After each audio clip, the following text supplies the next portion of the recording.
The passport officer stared at my ID and asked, "How are you traveling when you're supposed to be in prison?" I froze at the customs desk at LAX, my boarding pass for London crumpled in my sweaty palm. The officer, a stern-faced woman named Miss Krill according to her badge, was typing something into her computer with increasing urgency. "I'm sorry, what?" I managed to croak out, because this had to be some kind of mistake. I'd never been arrested for anything more serious than a parking ticket. She turned her monitor toward me, and there it was in official government font. Jax Riley, convicted of armed robbery and assault, sentenced to 15 years at California State Prison. Current status, incarcerated. "That's not me," I said, my voice shaking. "I've never been to prison. I work at a marketing firm in Portland." Miss Krill's expression softened slightly, but she still looked suspicious. "Sir, I need you to step over here with me." She gestured toward a small office behind the customs booths. My heart was pounding so hard I thought it might explode as I followed her, dragging my rolling suitcase like a guilty person, even though I hadn't done anything wrong. Other travelers were staring now, probably thinking they were watching someone get arrested for terrorism or drug smuggling. Inside the office, Miss Krill pulled up more information on her screen. "According to this, you were convicted 3 years ago for robbing a convenience store in Fresno and beating the clerk with a tire iron." I stared at the screen in horror. The conviction date was 3 years ago, when I was working my first job out of college and living in a tiny apartment in Portland. I had never been to Fresno in my life. "There has to be some mistake," I said, pulling out my phone to show her photos of my life. "Look, here's me at work last week. Here's my apartment lease. I can call my boss right now." Miss Krill studied the photos but still looked unconvinced. "Sir, identity theft happens, but usually people steal identities to avoid prison, not to go to prison." She had a point that made my stomach drop even further. "Why would someone use my name to get convicted of crimes I didn't commit?" "Let me check a few more things," she said, typing rapidly. After what felt like forever, she looked up with a puzzled expression. "This is strange. The booking photo for Jax Riley looks exactly like you, but the fingerprints on file don't match the ones in your passport application." My head was spinning trying to process this information. I asked to see the booking photo, and when she turned the screen toward me, I nearly fell out of my chair. The person in the orange jumpsuit looked exactly like me. Same brown hair, same green eyes, same scar above my left eyebrow from falling off my bike when I was 8. But it wasn't me. I knew it wasn't me because I remembered exactly where I was 3 years ago when this person was apparently getting arrested. "This is insane," I whispered, staring at what looked like my identical twin in a prison uniform. Miss Krill was making phone calls now, speaking in low tones to what sounded like supervisors and possibly law enforcement. I caught fragments of her conversation. "Unusual identity discrepancy, possible fraud, need immediate verification." She hung up and turned back to me. "Mr. Riley, we're going to need to hold you here while we sort this out. This could take several hours." The waiting room they put me in was sterile and cold, with plastic chairs and fluorescent lights that made everything look sickly. I tried calling my mom, but it went straight to voicemail. I tried my best friend Trey, same thing. It was like the universe was conspiring against me when I needed witnesses to my normal life most desperately. After 2 hours, a man in a suit walked in and introduced himself as Agent Foster from some government department I'd never heard of. He sat across from me with a thick file folder and a laptop computer. "Mr. Riley, we've been investigating a case involving identity fraud and falsified criminal records. Your situation appears to be connected to a larger scheme we've been tracking." My mouth went dry because this sounded way more serious than a simple mix-up at passport control. Agent Foster opened his laptop and showed me a spreadsheet with dozens of names, including mine. "Over the past 5 years, someone has been systematically creating false criminal records for real people. The victims are usually young adults with clean records and stable employment." He scrolled down the list, and I saw name after name with similar patterns. "But why?" I asked, because none of this made any sense. "We're still investigating, but we believe it's connected to a private prison corporation that gets paid based on occupancy rates. Creating fake convictions helps them justify their federal contracts." The implications of what he was saying made me feel sick. Someone had basically sold me into slavery to fill a prison quota, except I wasn't actually in prison because I'd never been arrested. Agent Foster continued explaining while I tried not to throw up. "The scheme works because most people never check their own criminal background. You only found out because you tried to travel internationally." He showed me more documents, including what looked like court transcripts from my fake trial. Someone had hired a public defender to represent me, and that attorney had apparently entered a guilty plea on my behalf. "This is completely illegal," I said, stating the obvious. "How is this even possible?" Agent Foster's expression was grim as he explained how the scheme worked. Corrupt court clerks, fake attorneys, and falsified paperwork had created an entire shadow justice system. The private prison company, Cornerstone Corrections, was paying bribes to keep their facilities at capacity even when crime rates dropped. The investigation that followed consumed the next 8 months of my life. I had to hire my own attorney, Linda Vex, who specialized in identity theft cases. She worked for free because she said my case could help expose the entire fraud scheme. We spent weeks gathering evidence of my real whereabouts during the time I was supposedly in prison. Bank records, work timesheets, apartment lease agreements, even photos from social media with timestamps proving I was in Portland when Jax Riley was supposedly getting arrested in Fresno. Linda filed motions to have the fake conviction expunged, but the legal process moved incredibly slowly. Meanwhile, I couldn't travel internationally, couldn't pass background checks for apartment rentals, and lived in constant fear that someone would see my name in the system and assume I was a dangerous criminal. The worst part was telling my family what happened. My parents initially thought I was lying about the conviction, especially when they Googled my name and found news articles about the armed robbery. "But Jax," my mom said over the phone, her voice breaking, "the man in this mugshot looks exactly like you." I had to explain the entire identity theft scheme while they struggled to believe such a thing was even possible. My dad, who worked in banking, immediately understood the financial implications. "Son, this could destroy your credit, your career, everything." He started researching identity theft protection services and attorneys, while my mom worried about what the neighbors would think. My younger sister Pip stopped talking to me for 2 months because she was embarrassed to be related to someone with a criminal record even though it was fake. Linda discovered that 47 other people had been victims of the same scheme. She organized a class action action lawsuit against Cornerstone Corrections and the county court system in Fresno. Our first group meeting was held in a conference room at her law firm, and seeing all those faces was both comforting and terrifying. There was a teacher who lost her job when the fake conviction showed up on a background check, a nurse who couldn't renew her license, a father who was denied custody of his children during divorce proceedings because of his fake criminal record. We were all living versions of ourselves, dealing with consequences for crimes we never committed. The stories were so similar it was clearly a systematic operation, not random identity theft. The media attention started after Linda held a press conference about our lawsuit. Local news stations picked up the story, then national outlets. I found myself on CNN explaining how someone had stolen my identity to create a fake conviction. The reporter kept asking if I was sure I hadn't committed the crime and just forgotten about it, which made me want to scream. "You don't forget robbing a store and beating someone with a tire iron," I said, probably sounding more angry than I should have on national television. But the coverage helped other victims come forward. Within a month, we had identified over 100 people who had been given fake criminal records by the same scheme. The FBI raid on Cornerstone Corrections happened 6 months after my airport encounter. Linda called me at work to tell me they were finally taking action against the company. I watched the news coverage from my desk, seeing federal agents carrying boxes of evidence out of corporate offices. The CEO, Dale Finch, was arrested along with 12 other executives and employees. The fake court clerk who had processed my false conviction was also arrested. Seeing their mugshots on the news felt like justice, but it didn't immediately fix my destroyed reputation. The fake conviction was still in the system, still showing up on background checks, still ruining my life on a daily basis. Getting the conviction expunged required a court hearing where I had to prove my innocence of a crime I never committed. Linda presented our evidence to a judge who looked appropriately shocked by the entire situation. Bank records showing I was in Portland when the robbery happened in Fresno, work attendance records, security camera footage from my apartment building, even testimony from friends and co-workers who remembered seeing me during the time I was supposedly in prison. The judge ruled in our favor and ordered the false conviction removed from all databases, but warned that it could take months for the information to update across all systems. "Mr. Riley," she said, looking at me with something like sympathy, "this court sincerely apologizes for the failure of our justice system. The apology didn't fix the damage to my life. I had already lost one job opportunity because of the background check. My credit score had been destroyed by fake court fines that went to collections. I couldn't rent a decent apartment because landlords saw the criminal record and rejected my applications immediately. Even after the conviction was officially expunged, traces of it lingered in internet search results and private databases." Linda explained that completely cleaning up identity theft damage could take years, even with court orders. "The internet never forgets," she said grimly, "especially when it comes to criminal records." I started using a reputation management service to try to push down the negative search results, but progress was slow and expensive. Therapy became necessary when I started having panic attacks every time I had to show my ID to someone. The therapist, Dr. Kim, specialized in trauma from identity theft and fraud. She explained that what I experienced was a form of psychological assault, having my entire identity weaponized against me by strangers. "Your sense of self has been violated," she said during one session. "It's normal to feel paranoid and anxious about your own name." The therapy helped,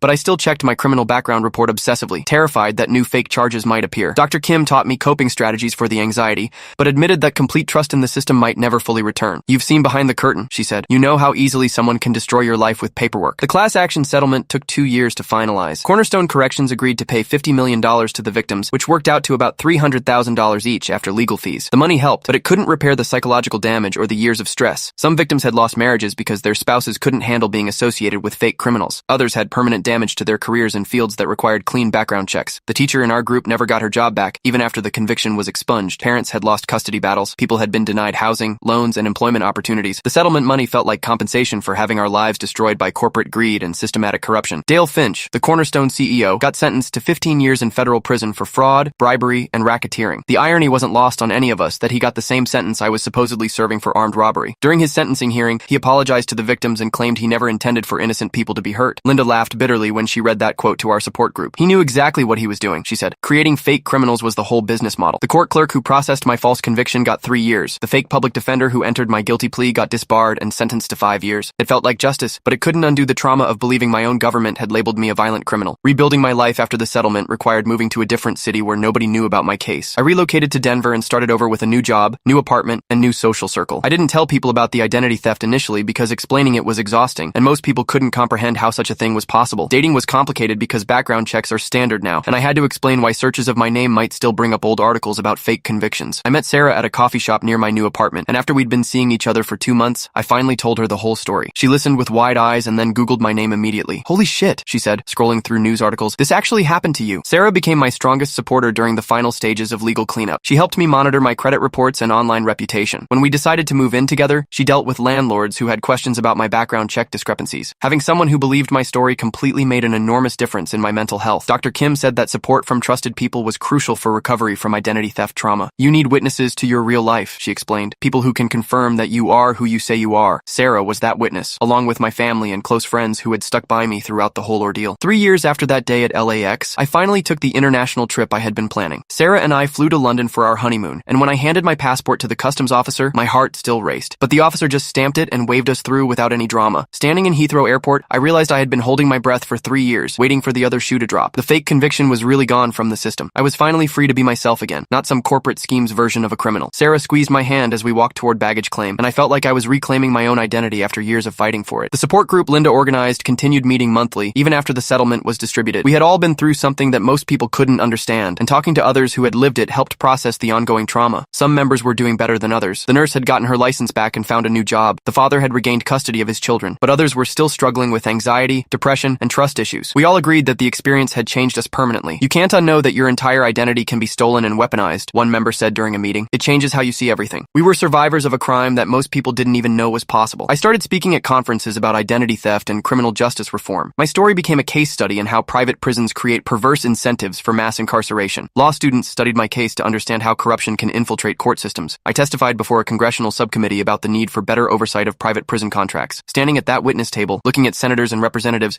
I felt like I was finally turning my nightmare into something useful. The next time you hear about prison population statistics, I told them, remember that some of those numbers might be fake people like me. The system failed so completely that innocent citizens were sold into statistical slavery to boost corporate profits. The nightmares never completely stopped, but they changed from dreams about being arrested for crimes I didn't commit to dreams about fighting back against the system. Dr. Kim said that was a sign of healthy processing. You're not the victim anymore, she observed during one of our sessions. You're the advocate. That shift in identity, from victim to advocate, marked a turning point in my recovery. I wasn't just someone who had survived identity theft. I was someone who could prevent it from happening to others. The speaking engagements and advocacy work gave meaning to the trauma, transforming it from pure suffering into a force for systemic change. 5 years later, Sarah and I have 2 kids and a house in the suburbs of Denver. Our son's birth certificate lists my correct name with no criminal record attached. Our daughter will grow up in a world where I've helped strengthen identity theft protections and private prison oversight. Sometimes I still Google my name to make sure nothing strange appears, but it's become more of a quarterly check-in than the obsessive daily searching I used to do. The settlement money helped us buy our house and start our family, but more importantly, the experience taught me that identity is something you have to actively protect and defend. Nobody else will do it for you, and the systems we trust to protect us can fail catastrophically. Linda retired last year, but she still sends me updates about new identity theft cases and criminal justice reform legislation. The work we started with our class action lawsuit has led to federal laws requiring better verification for criminal convictions